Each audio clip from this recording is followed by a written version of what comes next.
ये जो बीजेपी की विचारधारा, आरएसएस की विचारधारा है, ये देश को बांटने का काम कर रही है, लोकतंत्र को कमजोर कर रही है, संविधान को कमजोर कर रही है। ये बात सब यूथ बूथ तक पहुंचाने की बात। हम सब कांग्रेस के लिए काम कर रहे हैं। कांग्रेस हाईकमान हमारे चेहरे तय करता है कौन किस पद के लिए योग्य है, कौन किसकी जिम्मेदारी देखनी है।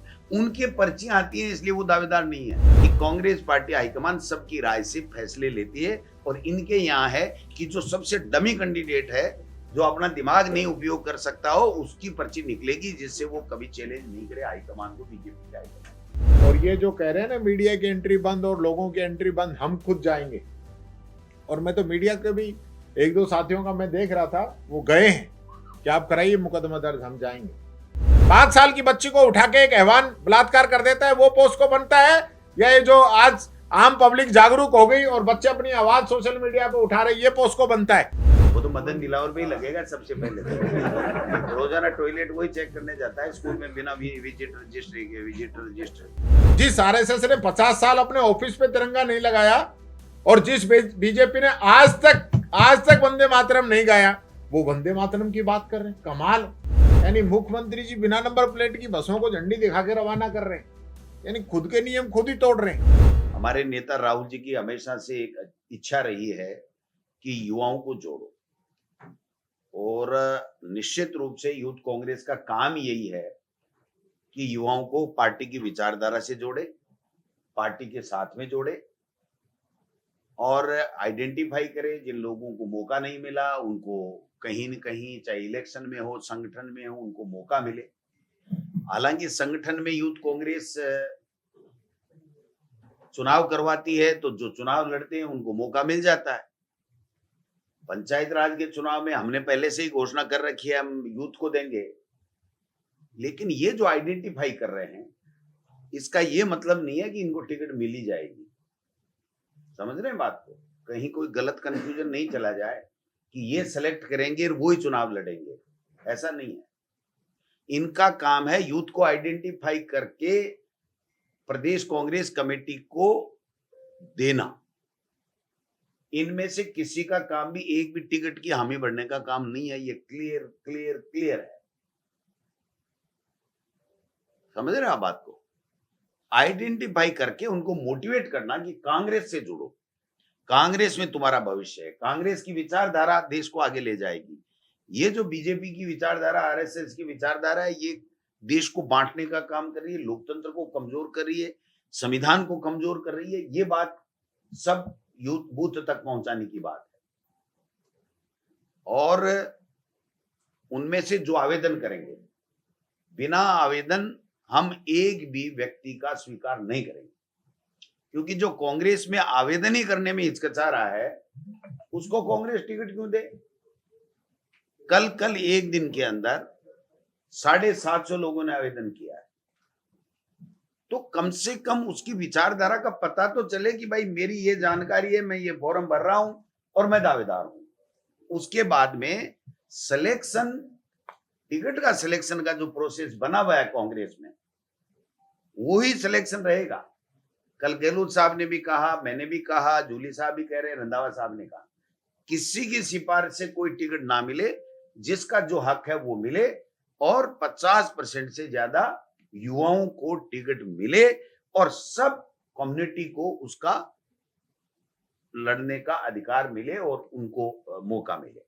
ये हमारा फोकस है, क्योंकि ये प्रोग्राम अच्छा है, बट ये चुनाव के दौरान आया है और चुनाव के संपन्न हो गए, आखिरी दिन तक चलेगा, चुनाव की शुरू में हो गया, तो एक परसेप्शन ये जो नहीं चला जाए कि ये जो लोग युवा इनसे संपर्क करेंगे वही टिकट के पात्र होंगे और उन्हीं को टिकट मिलेगी। ये नहीं है। इनका मकसद ये है कि युवाओं को कांग्रेस से जोड़ना। अगर कोई चुनाव लड़ने वाला है तो प्रदेश कांग्रेस कमेटी में आवेदन कर करके और वहां ब्लॉक अध्यक्ष में और जिला अध्यक्ष को और उनसे जाकर के ये कहे कि साहब मेरा हक बनता है। मैं, आप समझ रहे हो मेरी बात को? कल को इसको कोई अदरवाइज अर्थ नहीं लगा ले और कहीं कोई बदनामी नहीं हो जाए पार्टी की, इसलिए मेरा धर्म बनता है, मैं बात कह रहा हूँ। कोई किसी को टिकट देने वाला नहीं है। गोविंद डोटासरा एक भी टिकट देने वाला नहीं है, न ये है न हम है, कोई नहीं है। टिकट के जो कांग्रेस का प्रोसेस है उससे मिलेगी संगठन के माध्यम से, और जो जनप्रतिनिधि हैं वो सब बैठ करके एक जिलों में कोर कमेटी, जो हमारे पॉलिटिकल अफेयर कमेटी जो जिनकी हमने 2 दिन में ली है, वो सब बैठ करके वहां तय करेंगे। ठीक है, एज तो लड़ने की एज होनी चाहिए जिससे फार्म निरस्त नहीं हो जाए। हाँ, युवा भाई 21 साल है ना इसमें, तो 21 साल 1 दिन हो गया ना, वो लड़ सकता है। देखो, जो हमारा कॉन्स्टिट्यूशन है, हमारा कॉन्स्टिट्यूशन ये कहता है कांग्रेस का कि 50% लोग संगठन में, और इन चुनाव में संगठन के लिए है वो नियम कि 50 साल से कम की उम्र होनी चाहिए और 50% आगे होनी चाहिए। 50% SC ST महिला और ओबीसी होना चाहिए, 50% में वो, ये हमारे कॉन्स्टिट्यूशनल कांग्रेस में प्रावधान है, तो वो तो लागू ही लागू है। लेकिन हम थोड़ी कोशिश ये करेंगे कि 50% जो है वो 50 से भी कम लोगों को मिले, जो जैन जी जिसको जो है। हाँ, लेकिन ऐसा नहीं है कि मैं तो जैन जी हूं लेकिन मैं जीत ही नहीं सकता तो मैं टिकट मिल जाएगी, टिकट तो ऐसे नहीं मिलेगी। इसलिए ये बहुत क्लियर करने की आवश्यकता है। हमने हमारे जिलाध्यक्षों को कहा, इनकी टीम यूथ के लोगों को कांग्रेस से जोड़ेगी। जो कांग्रेस में चुनाव लड़ना चाहता है वो विधिवत आवेदन करेगा और संगठन के माध्यम से वो आएगा, अपनी बात रखेगा, उसको टिकट जिनको भी मिल जाएगी उनके लिए ये यूथ की पूरी टीम इनकी जो आई है वो भी, और हम भी, हमारा संगठन भी, उनको सबको जिताने में मदद करेंगे और बोर्ड बनाने में मदद करेंगे। सर, ये बारकोड आवेदन जो आपने किया है, पहली बार प्रोसेस होगा क्या? ऑफलाइन और ऑफलाइन वालों को भी आप टिकट देंगे, कंसीडर करेंगे, केवल ऑनलाइन बारकोड प्रेजेंट करना पड़ेगा? प्रेजेंटेशन तो मैं करा देता हूं, मैं बता दूंगा, प्रेजेंटेशन दोबारा कर देते हैं। ऑनलाइन तो हर व्यक्ति को करना ही पड़ेगा। अब अगर कोई ऑफलाइन, मान लीजिए कोई ऑनलाइन नहीं कर सकता, तो ऑफलाइन देगा, वो जमा कराएगा, वो फार्म हमारे पास आएंगे तो आप पीसीसी उस वेबसाइट के ऊपर ऑनलाइन करेगी, और सारे के सारे ऑनलाइन होने के बाद में हम उनको जिला कांग्रेस कमेटी और ब्लॉक कांग्रेस कमेटी और जो हमारे ऑब्जर्वर बने उनको भेजेंगे कि वो उनमें से देखें। आप समझ रहे हैं बात को? अगर किसी ने नहीं भी भरा तो ऑफलाइन तो भरे कम से कम। मान लो बाय द वे नहीं भरा किसी ने, इसका मतलब वो वंचित नहीं होना चाहिए, तो वो अगर ऑफलाइन फार्म भर के भी देगा तो हम उसको ऑनलाइन करा देंगे। अभी 12 घंटे 2000 से का जो आंदोलन हुआ था उसकी वजह से अभी भी अभी लेटेस्ट है कि 2000 से ऊपर आवेदन आ चुके। लोगों का कांग्रेस के प्रति क्रेज है, बीजेपी फेल है, कुछ नहीं है बीजेपी यहां। और अब तो दिल्ली की बीजेपी भी खत्म हो गई, यूं मान लो। ये तावड़ा छाया कोई नहीं पूछ रहा, छाया तावड़ा को कौन पूछ रहा, बताओ आप? परवाह नहीं करते हम तो, छाया की परवाह नहीं करते, तावड़ा की नहीं, काम करना है, काम करना है। अरे साहब, बहन क्यों हो रहा है आपको? वोट तो बीजेपी में है, वोट तो बीजेपी में है। वसुंधरा जी ने ये कहा ही नहीं कि मेरे को बनाओ, और फिर भी बना रहे हैं, और बना के भी कुछ नहीं बना रहे हैं। आप देखो ना फूट कहाँ है। कल ये भजनलाल जी कह रहे थे कि पहले 2 चेहरे थे कांग्रेस में, सीएम के अब 4 चेहरे हो गए। आपको खुशी हुई कि निराशा हुई? अरे यहाँ तो वो 4 बता रहे हैं, ये हम सौभाग्यशाली है हमारी पार्टी कांग्रेस, उनकी तो पर्ची है, एक भी नहीं है।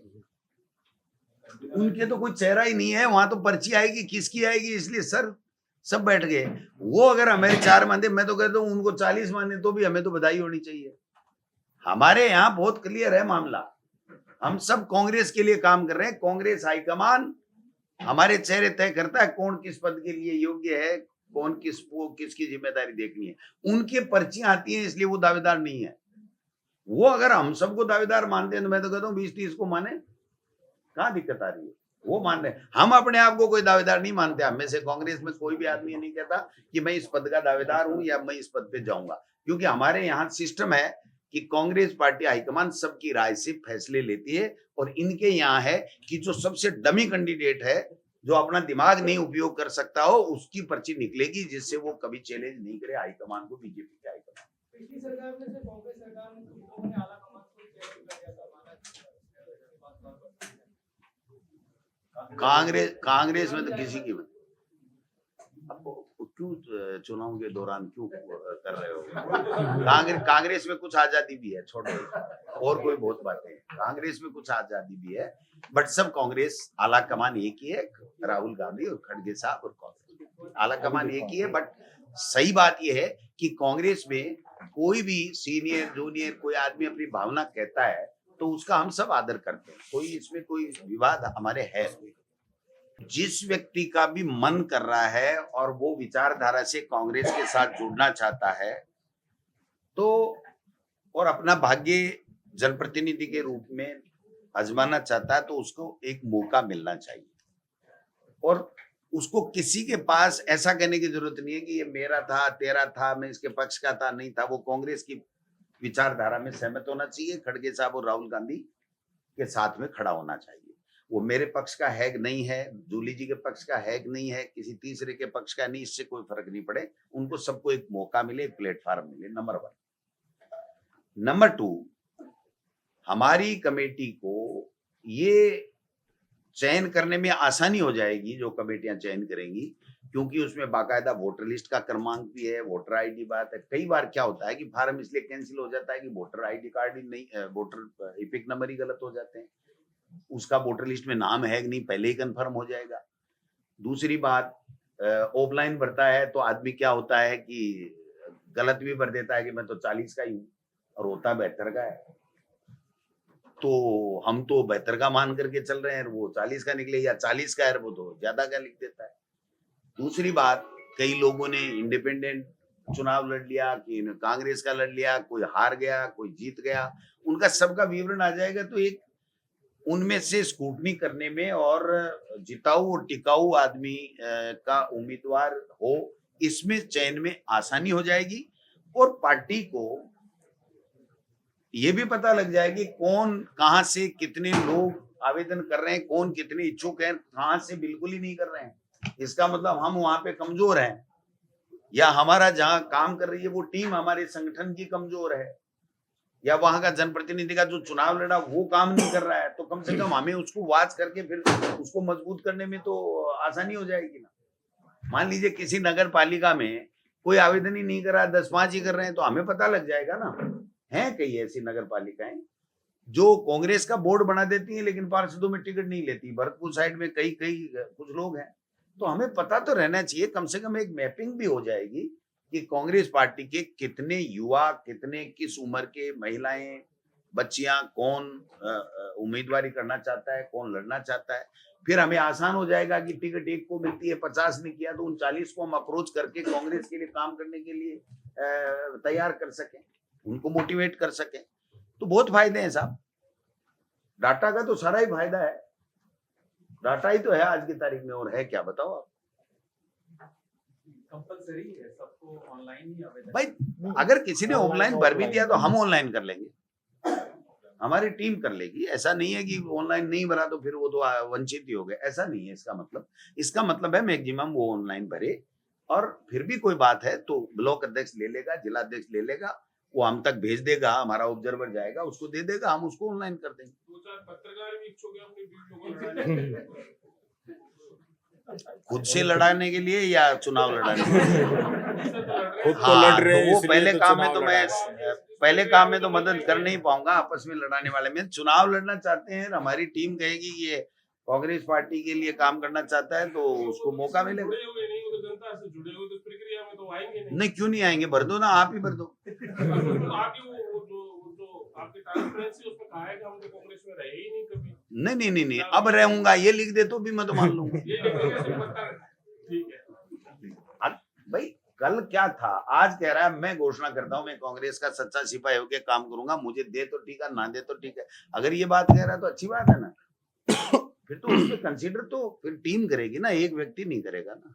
ये पहली बार एक गुड हुआ है, गुड। तो पक्षपात और परिवारवाद भी कम होगा, है ही नहीं कांग्रेस में, पक्षपात है नहीं कांग्रेस में, परिवारवाद है नहीं। जो जिस परिवार में जो योग्य है, काम करता है फील्ड में, वो चुनाव लड़ते हैं, बीजेपी में भी लड़ते हैं, कांग्रेस में भी लड़ते हैं। बस हमारे यहाँ पर्ची नहीं निकलती, यहाँ है उसको ये काला कानून है, लेकिन आप नहीं बोल रहे हो, आपको रोका गया ज्यादा, हमसे ज्यादा आपके ऊपर सेंसरशिप लगाई गई है। लेकिन मैं जूली साहब से पार्टी के प्रदेश अध्यक्ष के नाते आग्रह करूंगा कि जूली साहब इस पे संज्ञान लिया जाए और राजस्थान की विधानसभा में हम आपके साथ में हैं। अगर आप इस मुद्दे को उठाएंगे तो हम ईंट से ईंट बजा देंगे। वो डायलॉग यही है ना, ईंट से ईंट बजा। इसमें इम्पोर्टेंट ये है कि अगर कोई पाया जाएगा तो उसके ऊपर जेजेएफ लगाया जाएगा, पॉक्सो लगाया जाएगा। वो तो मदन दिलावर पे ही लगेगा सबसे पहले। रोजाना टॉयलेट वही चेक करने जाता है स्कूल में बिना विजिट रजिस्ट्री के। ये तो बावड़े बोलो गेली भाई राम राम, बोलो बेहतर मेरो नाम क्यों बतायो, बोले सारा लखनी बता दिया, तो भी का लखनी बता दिया आगे इस तरीके का आदेश काटा गो। सर आम लोगों को मीडिया को तो स्कूल में जाने से रोक दिया गया, आम लोगों के लिए शायद रोक नहीं, जनप्रतिनिधि तो जा सकते हैं क्योंकि आप चुनाव जीत के आए, आपको स्कूल ठीक भी करा दिया। क्या आपके एमएलए लोग जाएंगे स्कूलों में, जर्जर स्कूल की हालत दिखाने की कोशिश करेंगे? हम जनता के चुने हुए जनप्रतिनिधि हैं, इनके गुलाम नहीं है। 100% जाएंगे और हमें जाने से कोई रोक भी नहीं सकता। रोक के दिखा दे तो बता देंगे कि कैसे रोका जाता है। आप कहो तो आज ही चले, चलते हैं। एक दो दिन है क्या हो गया? हाल बहुत मुद्दा बढ़िया है? एसी जो है कल बुलाई जाएगी और उसके बाद ये तय होगा कि क्या क्या ये बिजनेस लेके आते हैं। बिजनेस लेके आने का इनका अधिकार है। आचार संहिता, डेमोक्रेसी, संविधान, ये सारी चीजें बीजेपी के लिए महत्वपूर्ण नहीं है। जिस हम संविधान की बात कर रहे हैं, संविधान में लिखा था 5 साल में चुनाव कराने हैं। कोर्ट में भी हम ही गए, हमने ही कोर्ट के अंदर लड़ाई लड़ी, कांग्रेस के लोगों ने, और कोर्ट ने भी इनको 2-2 बार फटकार लगाई, तब जाके चुनाव पे एग्री हुए। रही बात आचार संहिता की, चलते चुनाव के अंदर भारतीय जनता पार्टी अपने उम्मीदवार को मंत्री की शपथ दिला दे तो फिर आचार संहिता कहां रहेगी। ये तो नगर निकाय पंचायत राज के चुनाव हैं। एमएलए के चुनाव के अंदर उपचुनाव जो हो रहा था, वहां पे जो चुनाव डिले हुआ, उसमें टीटी साहब को इन्होंने चलते चुनाव में कैंडिडेट को मंत्री की शपथ दिला दी थी और एक ऐसे मंत्री बना दिए जो ज्वाइन नहीं कर पाए और डिपार्टमेंट नहीं संभाल पाए, उनकी विदाई उससे पहले ही तय हो गई। तो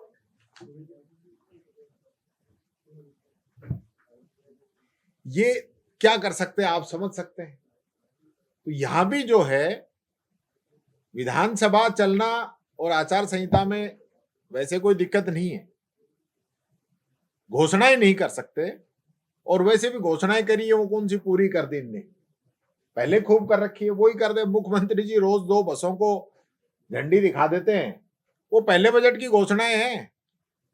500 बसें करेंगे, दूसरे में कह रहे हैं 1000 करेंगे, अभी तक आई नहीं। कल भी जो कर रहे थे उनकी नंबर प्लेट ही नहीं है, यानी मुख्यमंत्री जी बिना नंबर प्लेट की बसों को झंडी दिखा के रवाना कर रहे हैं, यानी खुद के नियम खुद ही तोड़ रहे हैं। विधानसभा की गरिमा होती है, और मैं फिर कहना चाहता हूं, विधानसभा के अंदर जो इनके मंत्रियों ने घोषणा की है, जो मंत्रियों ने आश्वासन दिए हैं, वो भी यूं के यूं पड़े हैं, वेबसाइट से और हटा दिए। आश्वासन जो कि वेबसाइट पे रहते हैं, कोई भी चेक कर सकता है, जो मंत्रियों ने आश्वासन दिए वो वेबसाइट से हटा दिए। ऐसे लोग हैं ये, तो इनके लिए आचार संहिता वो कोई मायने नहीं रखते। तो आप ये रिपीट कर दीजिए सर, जैसे विधानसभा में लगभग 10,000 सवालों का सर पूरा प्रकरण हुआ, जिन पे इन्होंने जवाब नहीं दिया, जनता तक उनके जवाब प्रॉपर नहीं है, तो आप उन्होंने हटा दिया, तो आप वापस रिपीट करा दीजिए अपने सोशल मीडिया पे, बता दीजिए कि कौन-कौन जवाब बाकी है। देखिए 23 तारीख को करेंगे ये काम। वो जो पूरी प्रक्रिया है वो एक वेबसाइट पे होनी चाहिए, फिर तो सारे काम हम ही कराने लग जाएंगे, फिर ये क्या करेंगे। जो इनको काम करना है, अब विपक्ष को तुम तेल निकालोगा के विपक्ष जितनी मजबूती के साथ इस सरकार को घुटनों पे तो टिका रखा, और कैसी है सरकार फेल साबित हो गई, सरकार की नाकामियां जन जन तक हमने पहुंचा दी, और इससे ज्यादा विपक्ष से क्या चाहिए? पूरी पार्टी सदन से लेकर सड़क तक लड़ रही है। बाहर डोटासरा जी के नेतृत्व में हम लोग लड़ रहे हैं, विधानसभा में हमारे सारे विधायक मिलकर हम लड़ रहे हैं। कोई कमी छोड़ रखी है क्या? जो संवैधानिक मूल्य हैं उनकी रक्षा करना हमारा काम। हमने इस देश की आजादी की लड़ाई लड़ी, संविधान स्थापित किया। इन लोगों की तरह नहीं है कि वोट चोरी करें, कभी SIR लेके आए, कभी वोट चोरी करें। अब तो चुने हुए लोगों को उठा के ले जाने लग गए, MP MLA ही तोड़ रहे हैं, चुनी हुई सरकारों को गिरा रहे हैं। वो हमारा काम नहीं है, ये बीजेपी का काम। बच्चों के साथ जो ये लोग कर रहे हैं, छात्रों के साथ जो ये लोग कर रहे हैं, नामांकन लगातार गिरता जा रहा है, टीचर्स की भर्तियां ये लोग नहीं कर रहे हैं, विद्यालयों की स्थिति ये नहीं सुधार रहे हैं, ये जो काला कानून लेके आए हैं, इन सब के खिलाफ हम प्रदर्शन करेंगे। हमारी प्राथमिकता ये रहेगी कि बच्चों को हम न्याय दिलाएं। और ये जो कह रहे हैं ना मीडिया की एंट्री बंद और लोगों की एंट्री बंद, हम खुद जाएंगे।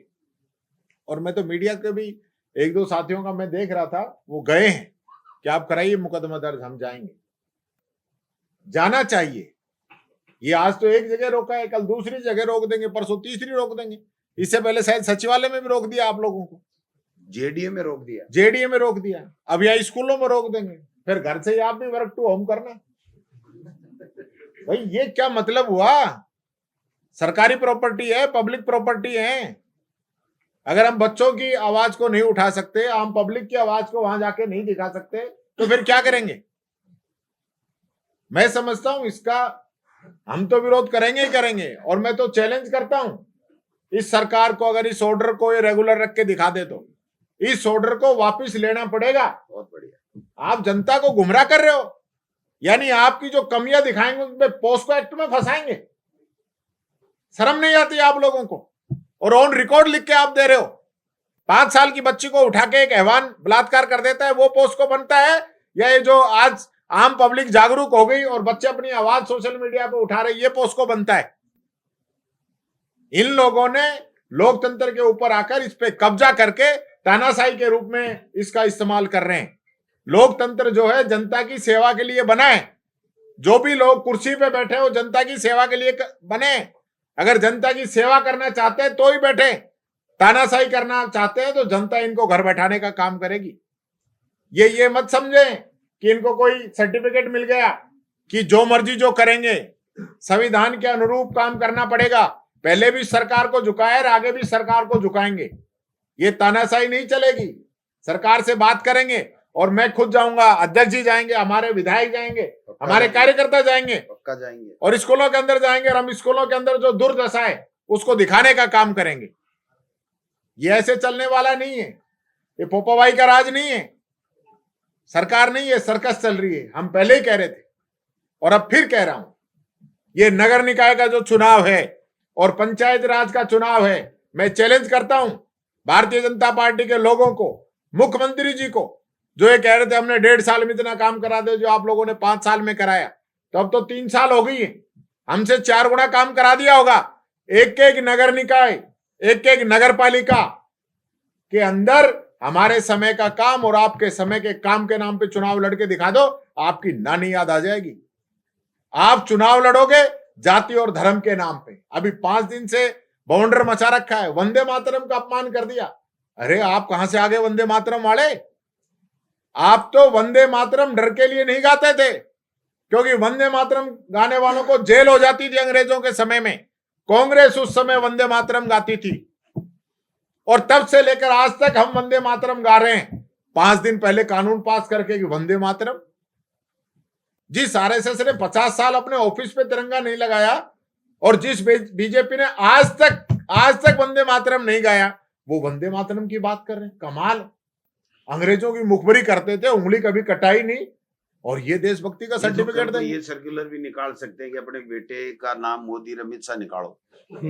हाँ, ये कुछ भी कर सकते हैं। हम तो नहीं निकालेंगे, चाहे कुछ भी हो जाए। बताओ, कह सकते हैं? ये तो भाई कानून बना दिया ना कि ये वंदे मातरम नहीं, ये वाला होना चाहिए। तो कल को ये कहते कि भाई किसी के बेटा जन्मेगा तो मोदी या अमित शाह नाम होगा, तो ऐसे कैसे होगा? बताओ। ऐसे कैसे सब हो सकता है इस जमाने में? हम स्वतंत्र है हमारे बच्चों का नाम निकालने के लिए। कल आप लोगों की विधायक दल की बैठक हुई, क्या कुछ तय किया आप लोगों ने पूरे सत्र को लेकर? देखिए, सबसे पहली बात तो ये है कि हमारा पूरा विधायक दल, सब लोग ये चाहते हैं विधानसभा लंबी चले।